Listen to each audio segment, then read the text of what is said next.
Welcome to What the Tech, the show where we cut right through the hype. Today we are tackling a monster of a question, one that's shaking up boardrooms and Wall Street alike.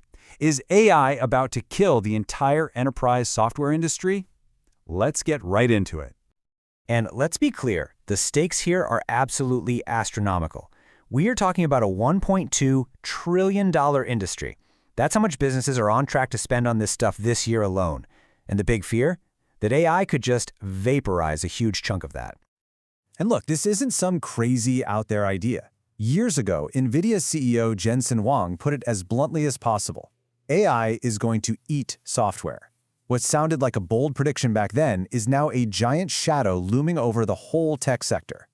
The engine driving all this fear actually has a pretty cool name: vibe coding. The idea is basically this.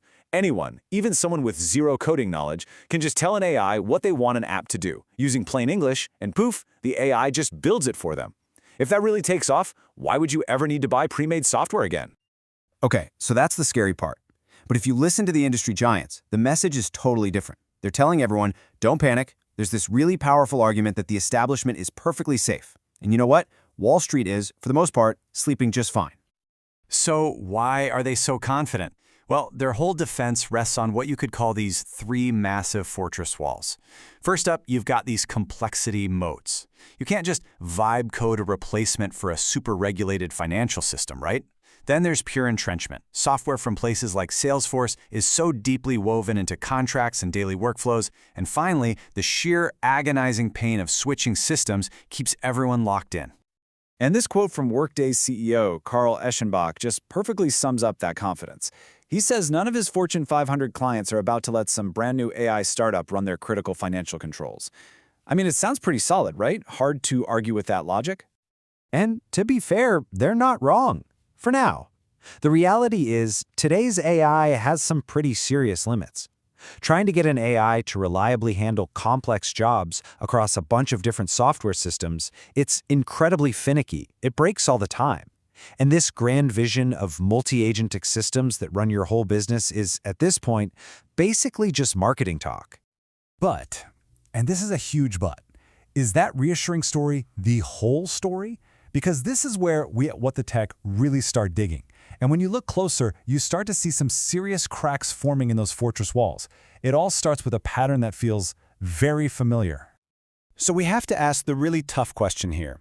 Isn't this comforting story just what every single disrupted industry says right before the floor completely drops out from under them? I mean, think about Kodak talking about film, or Blockbuster talking about physical stores. The pattern is there if you look for it.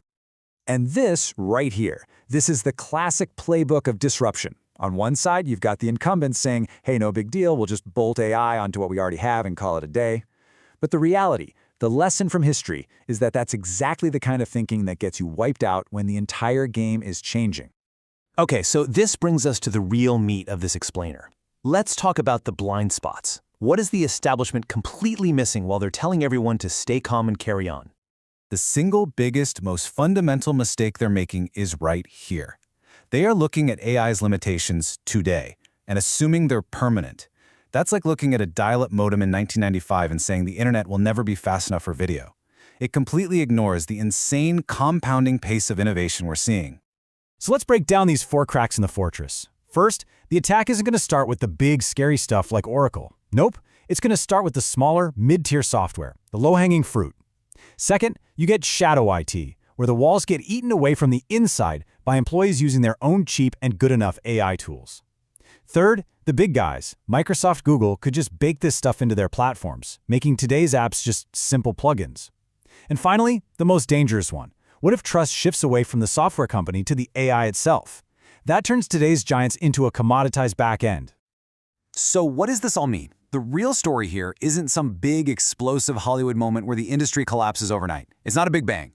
No, the real threat is a slow bleed, a death by 1,000 paper cuts, happening so quietly that by the time many notice, it'll be way too late. Here's how this is probably going to play out in 3 stages. Stage 1, short term. The big guys will start bundling AI into their software. It's a feature, not a threat, and it keeps investors happy. Stage 2, midterm. You'll see individual departments start using these cheap, powerful AI tools to quietly replace bits and pieces of their expensive software licenses. And then stage 3, the long term. A whole new AI layer emerges that sits on top of everything, running the show. And those powerful software brands of today, they just become the plumbing underneath. And this, right here, is the real takeaway. Everyone is arguing about the wrong question. It is not about, will AI replace Salesforce tomorrow? That's a distraction. The real issue is that the entire value chain is shifting. And by the time the industry finally admits that this displacement is actually happening, all the money and the power will have already gone somewhere else. And that leaves us with the one question that really matters. When a value chain shifts this dramatically, it's not a question of if someone gets turned into a commodity, it's a question of who. So, are the giants of today really prepared to become the simple, boring plumbing of tomorrow?